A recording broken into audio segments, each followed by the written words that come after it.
चाहते हैं। यहाँ एक काल्पनिक कहानी है। बहुत समय पहले एक गांव के किनारे एक जंगल था, जहां एक रहस्यमयी और सुंदर चुड़ैल रहती थी। उसका नाम अलायना था। अलायना अपनी अद्भुत सुंदरता और जादुई शक्तियों के लिए मशहूर थी। गांव के लोग उससे डरते थे, लेकिन मदद भी मांगते थे। वह लोगों की परेशानियां हल करती, लेकिन बदले में एक शर्त रखती थी, वफादारी। गांव में एक युवा लड़का आर्यन अलायना के जादू से आकर्षित हुआ। उसने चुड़ैल के पास जाकर उसका भरोसा जीता। अलायना ने उसे अपनी शक्तियां दिखाई और कहा, अगर तुम मुझे कभी धोखा नहीं दोगे तो मैं तुम्हारे साथ हमेशा रहूंगी और तुम्हारी हर इच्छा पूरी करूंगी।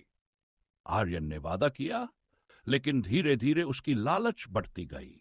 एक दिन उसने अलायना से झूठ बोला और उसका जादू चुराने की कोशिश की।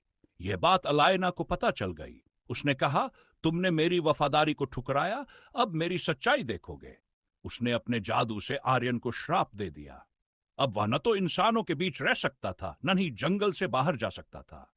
गांव वालों को पता चला कि आर्यन ने अलायना को धोखा दिया और उन्होंने उसे हमेशा के लिए अकेला छोड़ दिया। अलायना ने आर्यन को सबक सिखाने के बाद जंगल छोड़ दिया। लेकिन हर पूर्णिमा की रात गांव के लोग कहते हैं कि उसकी परछाई जंगल के पेड़ों के बीच अब भी दिखाई देती है।